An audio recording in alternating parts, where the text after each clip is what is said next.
Hello friends, welcome to the study with micro. मैं रंजीत सिंह आपके बीच एक बार फिर से यूपी ट्रिपल एससी वन दरोगा एग्ज़ाम रिफ्रेशर से कुछ महत्वपूर्ण टॉपिक लेंगे जो कि यूपी ट्रिपल एससी वन दरोगा में काफ़ी पूछे जाने के क्या चांस बनते हैं, क्योंकि उसका सिलेबस है। फ्रेंड्स, यहाँ से काफ़ी क्वेश्चन आपके बनेंगे। तो आइए हम देखेंगे यूपी ट्रिपल एससी वन दरोगा मुख्य परीक्षा से संबंधित महत्वपूर्ण टॉपिक। चलिए, तो फ्रेंड्स आज का टॉपिक है अध्याय 4 आरक्षित वन और एवं संरक्षित वन। इनके बारे में देखेंगे हम। फ्रेंड्स, ब्रिटिश शासनकाल में भारत के वनों का वर्गीकरण। तो फ्रेंड्स, ब्रिटिश काल में जब भारत के वनों का वर्गीकरण किया गया था, तो जो वनों का वर्गीकरण था उसको 3 भागों में बांट दिया गया था। रिजर्व फॉरेस्ट, सुरक्षित वन, संरक्षित वन, प्रोटेक्टेड फॉरेस्ट, अवर्गीकृत वन जिसको अनक्लासिफाइड फॉरेस्ट कहते हैं। तो फ्रेंड्स, इन 3 भागों में बांटा गया इसको, तो ध्यान रखिएगा। सीधे क्वेश्चन पूछा जा सकता है आपसे, ब्रिटिश शासनकाल में भारत के वनों को कितने भागों में वर्गीकृत किया गया? तो 3, रिजर्व फॉरेस्ट, प्रोटेक्टेड फॉरेस्ट और अनक्लासिफाइड फॉरेस्ट, 3 भागों में इसको बांटा गया। अब आइए देखते हैं, ये कुछ मतलब डायग्राम टाइप में दिया है जो काफ़ी अच्छा ही रहेगा। अब यहाँ से अगर हम बात करें, पहले तो हो गया ना वर्गीकरण 3 भागों में। अब बात आती है अगर स्वामित्व के आधार पर या प्रशासन एवं प्रबंधन की दृष्टि से वन का वर्गीकरण, तो आपको ध्यान रखना ये भी 3 भागों में यानी कि इसको बांटा गया है।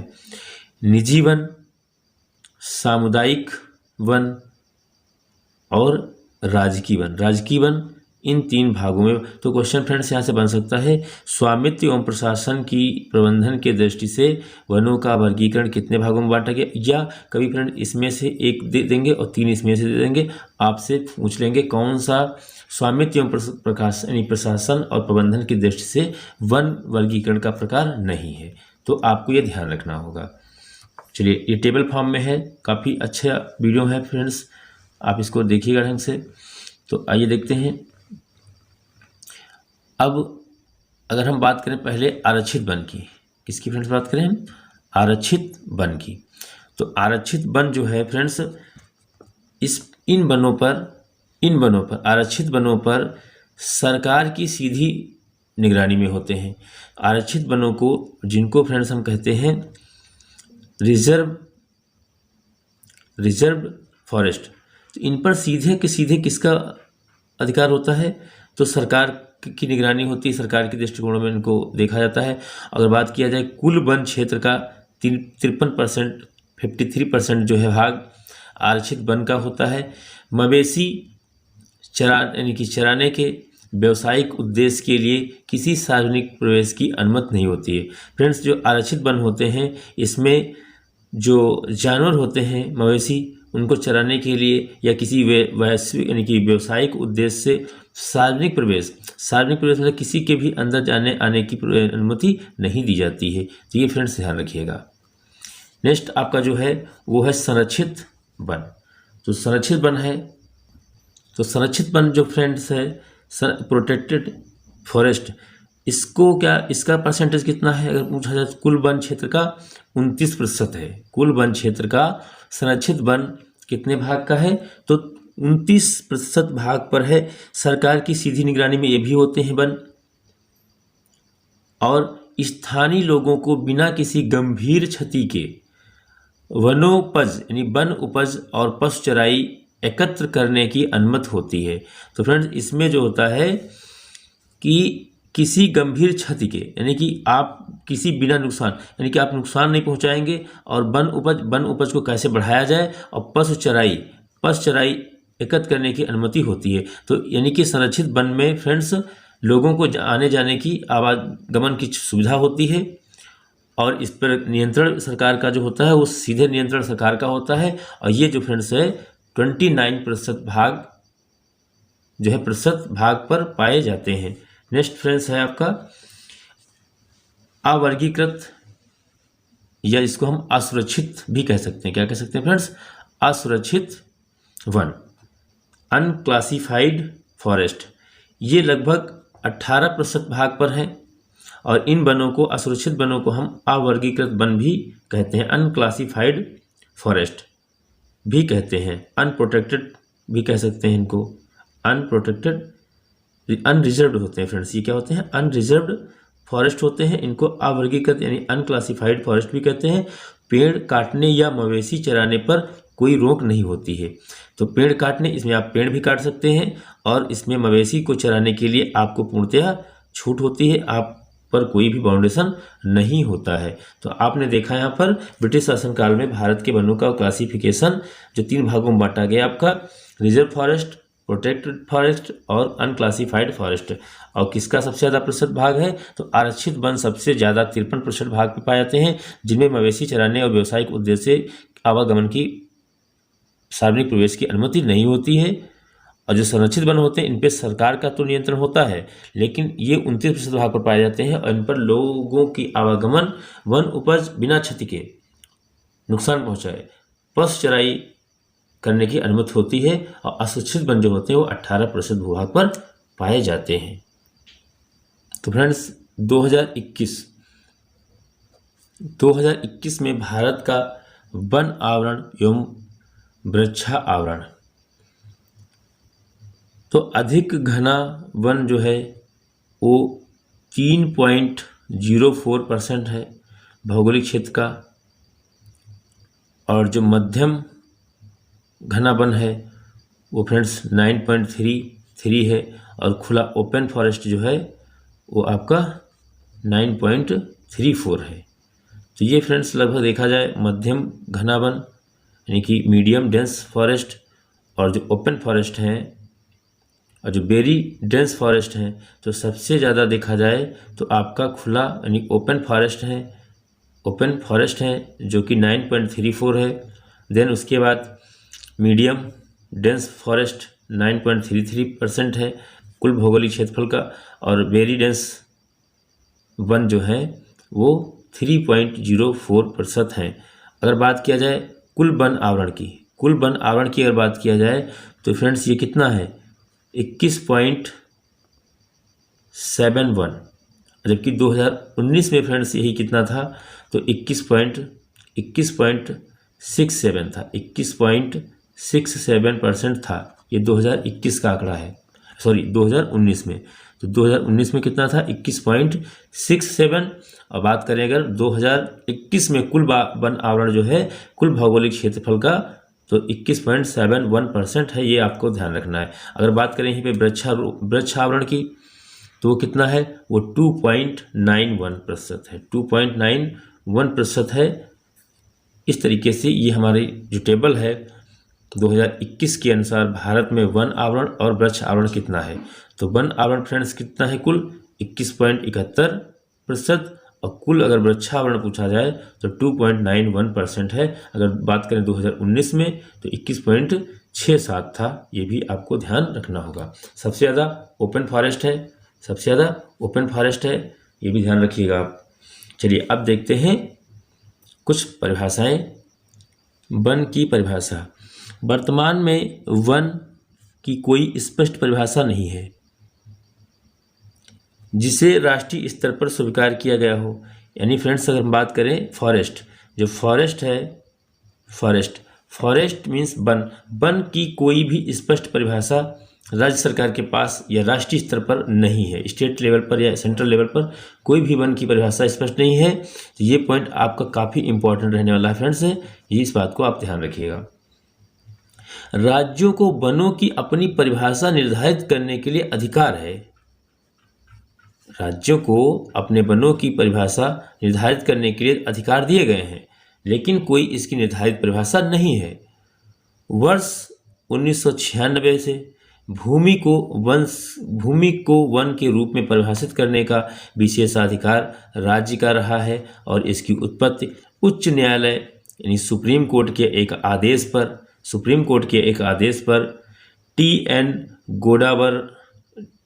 गोडावरमन थिरुमुल्पाद बनाम भारतीय संघ के एक निर्णय में दिया के नाम से दिया से जाना जाता है, से हुई। यानी फ्रेंड्स अगर हम बात करें यहाँ पर जो राज्य को वन की परिभाषा बनाने का, निर्धारित करने का जो अधिकार दिया गया वो 1996 में दिया गया। एक वाद था जिसको हम कहते हैं टी.एन. गोडावर्मन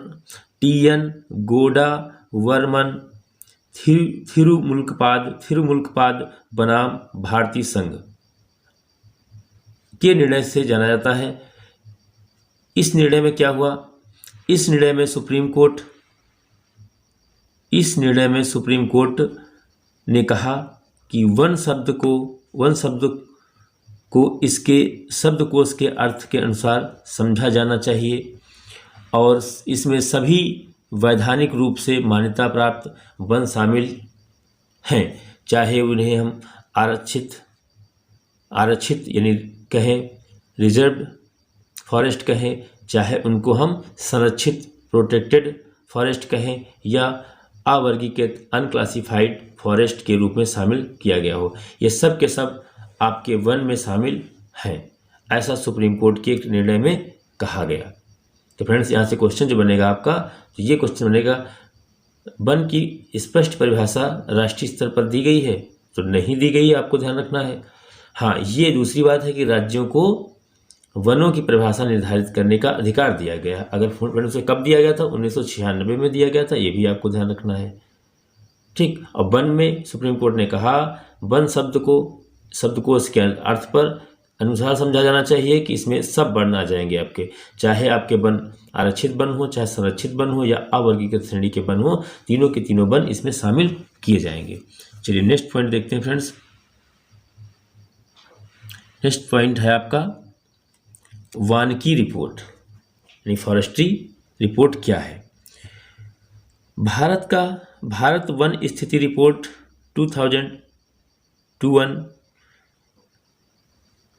2021 में पहली बार बाघ अभ्यारण्यों यानी कि टाइगर रिजर्व्स और बाघ गलियारों यानी कि टाइगर कॉरिडोर्स और एशियाई शेरों वाले गिरी वन में वन आवरण का आकलन किया गया। यानी पहली बार जो है, अगर बात किया जाए 17वीं रिपोर्ट है फ्रेंड्स, ये 2021 में आई है वन रिपोर्ट, वो किस नंबर की है?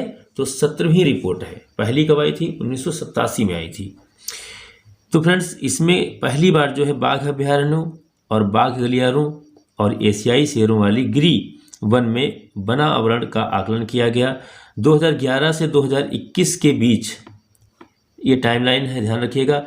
बाघ गलियारों में वन क्षेत्र में 37.15 यानी 37.15 वर्ग किलोमीटर यानी कि 0.32% की वृद्धि हुई है।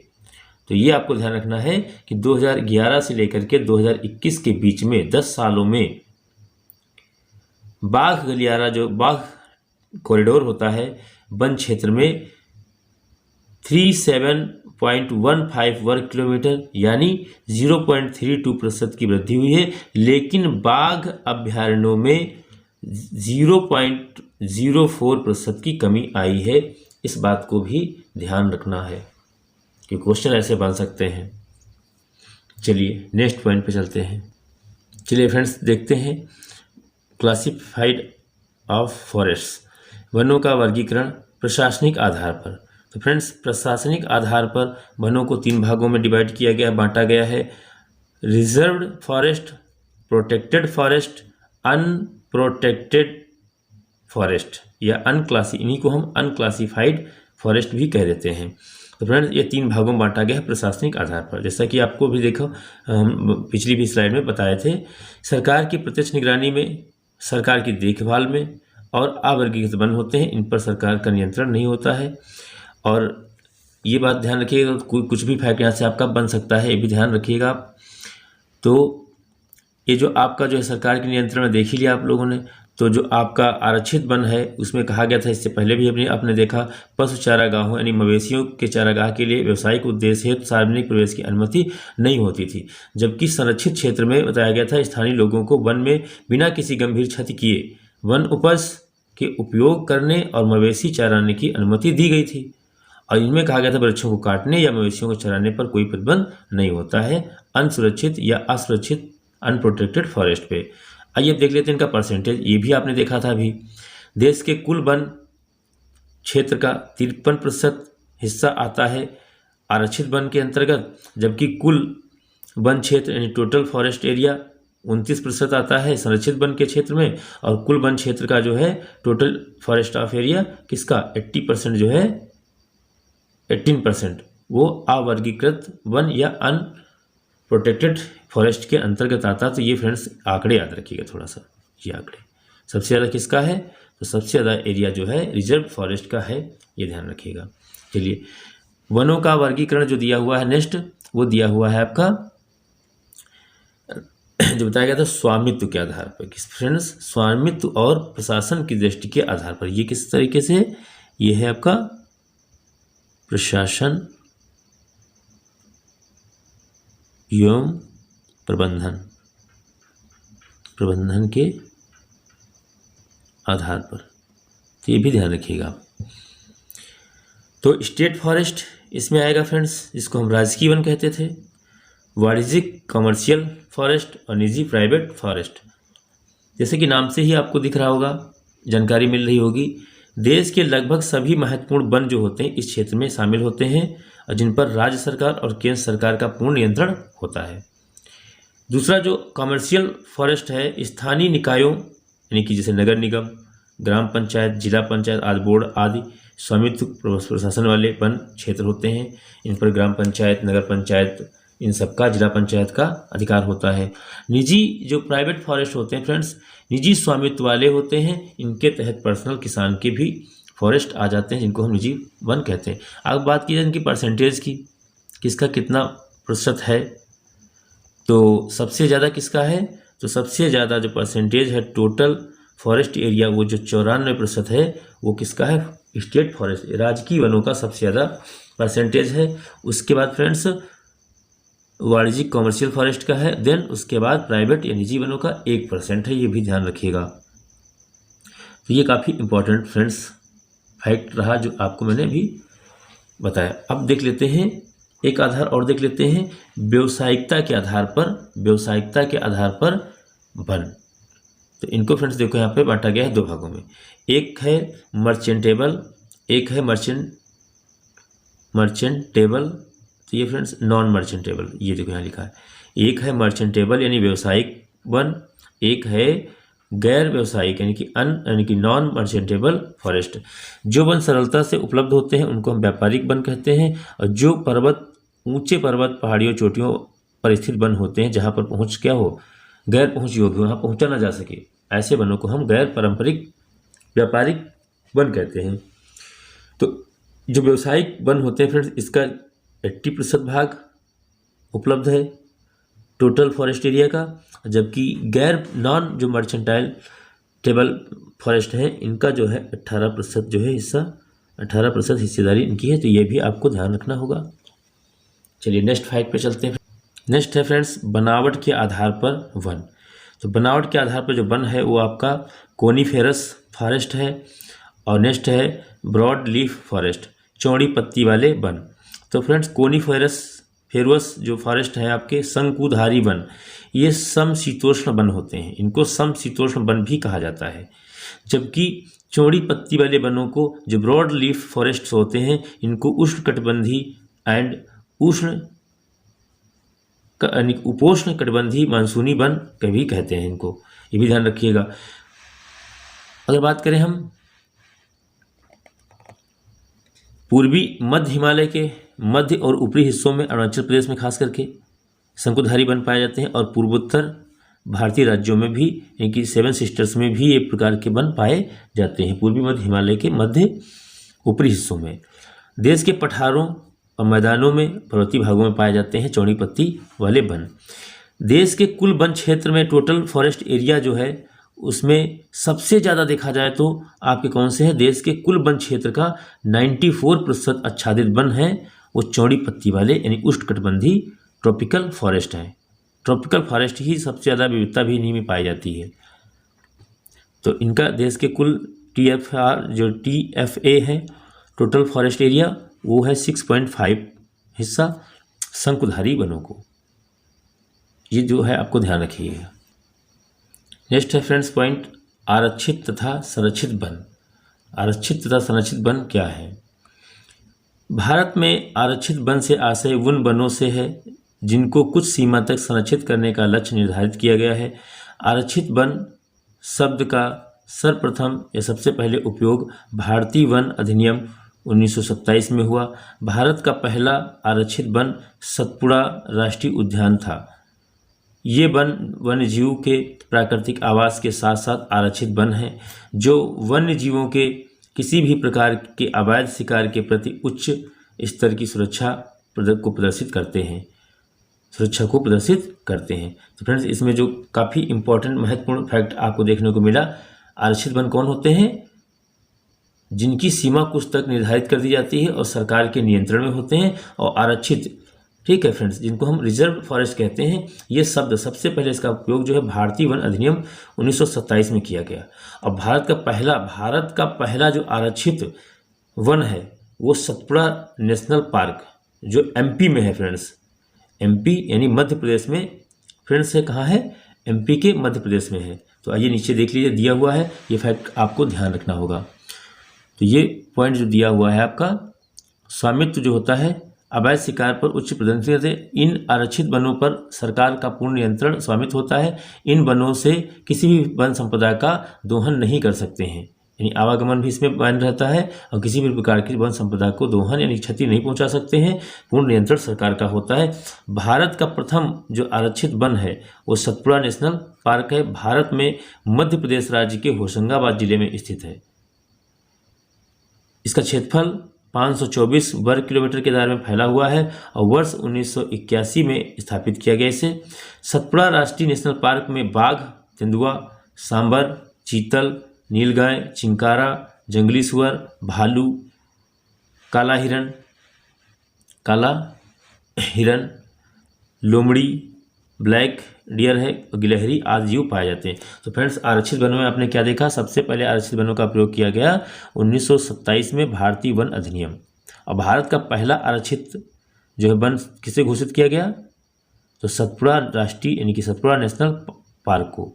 मध्य प्रदेश होशंगाबाद में है। 524 वर्ग किलोमीटर का इसका क्षेत्रफल है। 1981 में इसकी स्थापना की गई। और यहाँ पर कौन कौन से जीव पाए जाते हैं? तो बाघ, तेंदुआ, सांबर, चीतल, नीलगाय, चिंकारा आदि ये सब पाए जाते हैं। नेक्स्ट देखते हैं फ्रेंड्स, प्रोटेक्टेड फॉरेस्ट, इनको हम कहते हैं सुरक्षित यानी संरक्षित वन। तो आइए देखते हैं संरक्षित वन क्या है। ये वे वन या वे जंगल होते हैं जहाँ पर कुछ समुदाय के लोगों को स्थायी आधार पर लकड़ी की कटाई, शिकार करना, जानवरों की चराई, अन्य गतिविधियों की अनुमति प्रदान की जाती है तथा जबकि आरक्षित वनों में इस प्रकार की गतिविधि से लेने के लिए अनुमति की आवश्यकता होती है। वहाँ अनुमति की आवश्यकता होती है लेकिन अनुमति भी नहीं मिलती है इतनी जल्दी। लेकिन संरक्षित वन में ऐसा है कि आपको अनुमति लेनी जरूर होती है और अनुमति आपको दी भी जाती है। नेक्स्ट पॉइंट है फ्रेंड्स, नवंबर 2020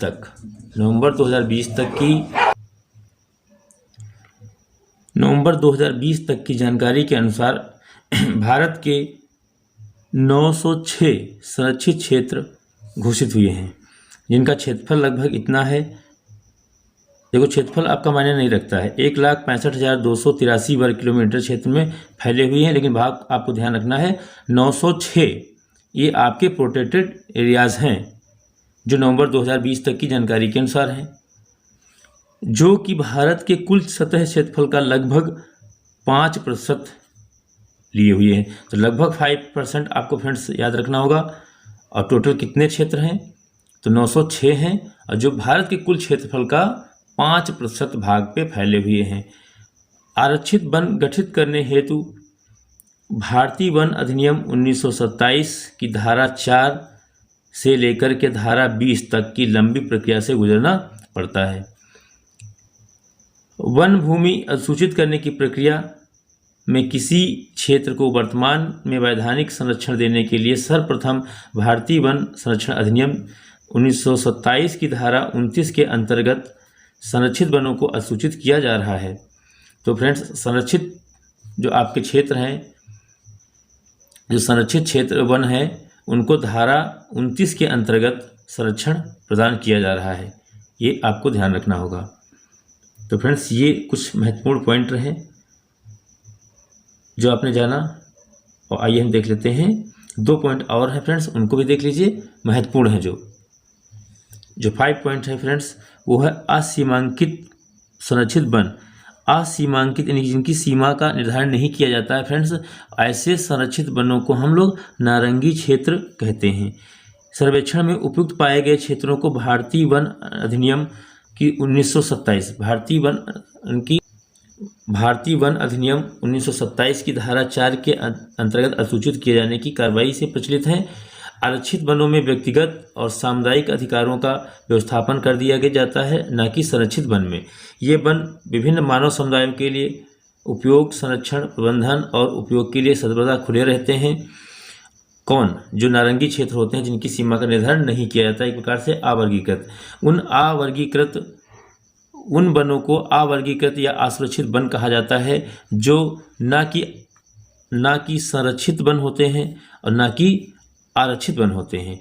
ये वन विभिन्न मानव समुदायों के लिए उपयोग, संरक्षण, प्रबंधन, उपभोग के लिए सर्वदा खुले रहते हैं।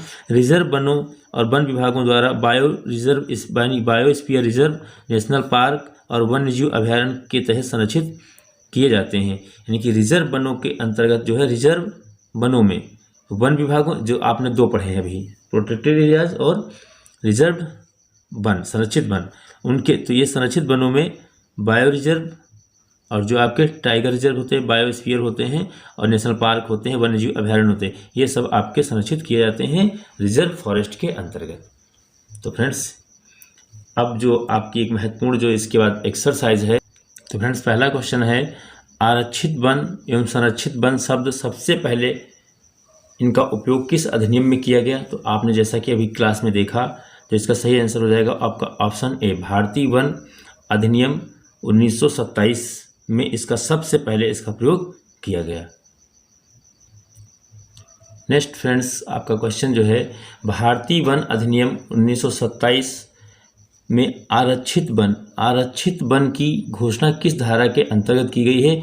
तो भारतीय वन अधिनियम की 27 की धारा 20 के अंतर्गत आरक्षित वन, रिजर्व फॉरेस्ट की अधिघोषणा की गई है। जैसा कि आप इसकी व्याख्या देख सकते हैं, भारतीय वन अधिनियम 1927 की धारा 20 के अंतर्गत आरक्षित यानी रिजर्व वनों के लिए अधिसूचित किया गया है। नेक्स्ट क्वेश्चन आपका फ्रेंड्स जो है, वो है वनों के वर्गीकरण में कौन सा वन सीधे सरकार की देखरेख में होता है? तो फ्रेंड्स आपने देखा होगा अभी, सुरक्षित वन है और संरक्षित वन है और ग्राम वन है और अवर्गीकृत। तो फ्रेंड, अवर्गीकृत का मतलब होता था जिस पे सरकार का नियंत्रण नहीं होता था। अब बात यहाँ पे गई सीधे सरकार का नियंत्रण होता है, तो फ्रेंड्स वो होते हैं आपके रिजर्व यानी कि सुरक्षित वन होते हैं। कौन से वन होते हैं? सुरक्षित वन होते हैं। तो आइए इसकी व्याख्या देख लेते हैं। तो फ्रेंड्स, वनों के वर्गीकरण में सुरक्षित वन सीधे सरकार की देखरेख में होते हैं, जिसमें लकड़ी एवं पशुचारण हेतु जनसाधारण का प्रवेश वर्जित होता है, इन्हें अनुमति नहीं दी जाती है। नेक्स्ट क्वेश्चन आपका 4 है, किस वनों के वर्गीकरण में लकड़ी इकट्ठा करना एवं पशुचारण की छूट होती है? तो फ्रेंड्स, जैसा कि आप जानते हो कि सुरक्षित वन में ऐसा नहीं होता है, जबकि अवर्गीकृत वन में आपको पूरी छूट होती है, और संरक्षित वन जो होता है आपका, वो भी आपका जो है एक प्रकार से थोड़ी बहुत छूट उसमें भी दी रही है, जबकि निजी वन स्वयं के वन होते हैं फ्रेंड्स। तो फ्रेंड्स, चारों विकल्प आप ध्यान से पढ़ लीजिए और इसका सही आंसर जो आपका हो जाएगा वो ऑप्शन बी हो जाएगा। ठीक है फ्रेंड्स, आइए व्याख्या इसकी देख लेते हैं। तो option B is right option. संरक्षित वन में लकड़ी इकट्ठा करना और पशुचारण की छूट होती है, और ये देश का लगभग 29% क्षेत्र वन संरक्षित क्षेत्र यानी जिसको हम प्रोटेक्टेड फॉरेस्ट कहते हैं, उसके अंतर्गत आता है। नेक्स्ट फ्रेंड्स पॉइंट देख लेते हैं। नेक्स्ट क्वेश्चन आपका है, वो आपका है, भारत में अति सघन वनों का सर्वाधिक क्षेत्र किस राज्य में आता है? जो आपका वेरी डेंस फॉरेस्ट है, वेरी डेंस फॉरेस्ट जो है वो आपका किस राज्य में सबसे ज़्यादा आता है? तो फ्रेंड्स इसका सही आंसर जो हो जाएगा आपका वो हो जाएगा अरुणाचल प्रदेश। 17वीं रिपोर्ट जो वन रिपोर्ट है 2021 के अनुसार सर्वाधिक जो है वनों वाला राज्य जो है वो कौन है? वो अरुणाचल प्रदेश है। फ्रेंड्स नेक्स्ट क्वेश्चन देख लेते हैं। भारत के निम्नलिखित में से किस राज्य में सर्वाधिक वन आच्छादित है? तो जैसा कि आप जानते हो मध्य प्रदेश है। मैंने कहा था माचो एक ट्रिक है, याद रखिएगा, macho trick. M for MP, A for Arunachal Pradesh, C Chhattisgarh, O for Orissa. इससे आपको जो है याद रहेगा क्रम। तो फ्रेंड्स इसमें एमपी हो गया, ए अरुणाचल प्रदेश हो गया, छत्तीसगढ़, तो छत्तीसगढ़ फ्रेंड्स कौन से नंबर पे है? तीसरे स्थान पर है। और एम अगर जोड़ लेते हैं तो ये 5वें स्थान पे आ जाएगा। तो इस तरीके से इसकी व्याख्या आप देख सकते हैं जो दी है नीचे। तो आपका एमपी हो जाएगा, नेक्स्ट अरुणाचल प्रदेश हो जाएगा, छत्तीसगढ़ हो जाएगा। आपको 5 याद करना है तो ये ट्रिक याद रखिए, मैचोंग याद रखिए, आपके सारे क्लियर हो जाएंगे। भारत का कुल भौगोलिक क्षेत्र में सघन डेंस जो फॉरेस्ट हैं उनका कितना प्रतिशत भाग है? तो टोटल उनका जो है 12% भाग है। नई वन रिपोर्ट 2021, मैं बार बार कह रहा हूँ आपसे, ये 17वीं रिपोर्ट है, ये आप ध्यान रखिएगा, जो 2021 में आई है, ये काफ़ी इंपॉर्टेंट है आपकी। तो 17वीं रिपोर्ट जो आई है उसमें बताया गया था जो वेरी डेंस है वन फॉरेस्ट वो है 3% लगभग, और जो मीडियम डेंस फॉरेस्ट है वो 9.33 है। और जो कुल अगर इनको सबको टोटल कर लिया जाए तो कितना हो जाएगा फ्रेंड्स? ये हो जाएगा 12.37 लगभग। तो इस तरीके से आपका ये हो जाएगा 12% जो है इसका सही आंसर हो जाएगा। नेक्स्ट क्वेश्चन देखिए फ्रेंड्स, किस राज्य में 80% से अधिक वन क्षेत्र जो है आच्छादित है? फॉरेस्ट एरिया 80% कह रहा है फ्रेंड्स। तो इसका सही आंसर क्या हो जाएगा फ्रेंड्स? सही आंसर इसका हो जाएगा फ्रेंड्स मणिपुर हो जाएगा। देख लीजिए,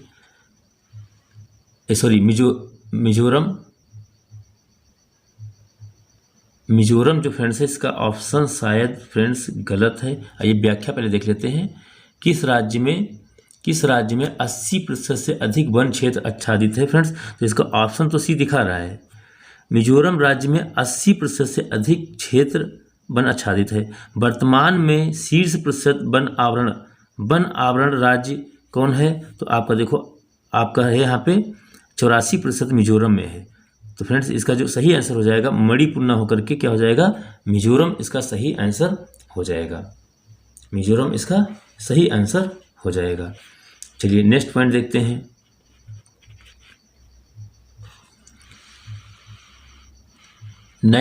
क्वेश्चन नंबर 9 जो आपका है वो है निम्नलिखित में से भारतीय राज्यों में से किस एक का कुल वन क्षेत्र न्यूनतम है? तो किसका है? हरियाणा का। तो फ्रेंड्स हरियाणा जो है प्रतिशत में भी न्यूनतम है और कुल में भी न्यूनतम है, ये भी ध्यान रखिएगा आप। नेक्स्ट कह रहा है कौन सा सुमेलित नहीं है? कौन सा सुमेलित नहीं है? तो ऐसा फ्रेंड्स क्वेश्चन ना इतनी जल्दी नहीं बनता है। फिलहाल अब यहाँ प्रैक्टिस कर रहे हैं तो देख लेते हैं कौन सुमेलित नहीं है। तो इसका आंकड़ा आप याद रखेंगे तो इसका महाराष्ट्र जो है वो इसका सुमेलित नहीं, बाकी डाटा सबका सही है। एमपी में इतने 6000 वर्ग किलोमीटर राज्य का क्षेत्रफल है और इस तरीके से दिया हुआ है, तो ये आपको ध्यान रखना है। नेक्स्ट क्वेश्चन देख लेते हैं फ्रेंड्स। डडले स्टैंप ने वर्षा के वार्षिक वितरण के आधार पर भारत की वनस्पति को कितने भागों में बांटा है? तो 4 भागों में बांटा है। डडले स्टैंप ने वर्षा के वार्षिक वितरण के आधार पर भारत की वनस्पति को कितने भागों में बांटा है? तो 4 भागों में बांटा। ये देख लेते हैं। ये देखो इसका सही आंसर हो जाएगा फ्रेंड्स, वनस्पति को 4 भागों में बांटा है। वन महोत्सव की शुरुआत कब हुई? वन महोत्सव की शुरुआत कब हुई? तो फ्रेंड्स इसका सही आंसर क्या हो जाएगा आपका? विकल्प क्या हो जाएगा? 1950। 1950 में वन महोत्सव की जो है शुरुआत के.एम. मुंशी ने की थी, जो तत्कालिक केंद्रीय खाद्य एवं कृषि मंत्री थे, और वन संरक्षण और पेड़ लगाने के लिए जनता को उत्साह पैदा करने के लिए इसकी शुरुआत की थी। Next 13 question number, one report 2021 के अनुसार किस राज्य में सर्वाधिक वृद्धि दर्ज की गई है? तो फ्रेंड्स सर्वाधिक वृद्धि जो दर्ज की गई है वो की गई है आपकी तेलंगाना में और आंध्र प्रदेश में। तो सही विकल्प इसका हो जाएगा आपका आंध्र प्रदेश। तेलंगाना और आंध्र प्रदेश में दोनों में जो है सर्वाधिक की गई है। तो इसमें जो है पॉइंट में थोड़ा सा अंतर है, तो आप देख लीजिए, जो आंध्र प्रदेश में वृद्धि की गई है वो 647 वर्ग किलोमीटर, जबकि तेलंगाना में 632 वर्ग किलोमीटर की वृद्धि की गई है। तो पहला स्थान किसका है? आंध्र प्रदेश का है। दूसरा स्थान किसका है? तो तेलंगाना का है। और तीसरा स्थान आपका उड़ीसा का है। ये भी आपको ध्यान रखना होगा। तो क्रमशः तीनों को याद रखिएगा, आंध्र प्रदेश, तेलंगाना, उड़ीसा, तीनों राज्यों में सर्वाधिक वृद्धि दर जो हुई है क्रम से हुई है। जो आप ध्यान रखिए, पीसीएस लेवल का अगर आप एग्जाम दे रहे हैं तो आपका यहाँ से सीधा क्वेश्चन बन सकता है। 4 भी आपको तीनों भी क्रम में लगाने को पूछे जा सकते हैं। नेक्स्ट जो क्वेश्चन आपका है वो है मैंग्रोव वन का सर्वाधिक क्षेत्रफल। मैंग्रोव वन का सर्वाधिक जो क्षेत्रफल है वो भारत के किस राज्य में है? मैंग्रोव वनों का सर्वाधिक क्षेत्रफल जो है किस राज्य में है? तो वो आपका है पश्चिम बंगाल। सुंदरवन का डेल्टा है जो सर्वाधिक है, वो सर्वाधिक राज्य पश्चिम बंगाल है। सुंदरवन का डेल्टा, मैंग्रोव सबसे ज़्यादा वहाँ पे है। देन उसके बाद आपका नंबर आता है गुजरात का, और गुजरात के बाद जो है स्थान इस तरीके से आएगा आपका, तमिलनाडु है, इस तरीके से चलेगा। तो ध्यान रखिएगा आप, सर्वाधिक दूसरा कौन है? गुजरात है। तो 2 याद रखिए, बस बहुत है इतना।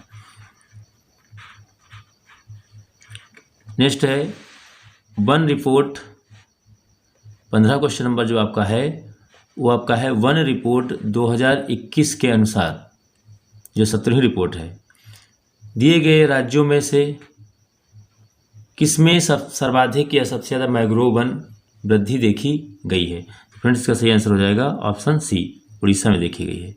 जबकि इससे पहले आपने देखा भी सर्वाधिक, पिछले क्वेश्चन में देखा आपने सर्वाधिक जो है मैंग्रोव वन कहाँ पाए जाते हैं? तो पहला पश्चिम बंगाल है, दूसरा गुजरात राज्य है जहाँ पर मैंग्रोव वन पाए जाते हैं। अगर बात की है सर्वाधिक मैंग्रोव वृद्धि की तो आपकी वो हुई है उड़ीसा में। उड़ीसा के बाद दूसरा स्थान आता है महाराष्ट्र का और तीसरा स्थान आता है कर्नाटक का। तो ये भी आपको ध्यान रखना है।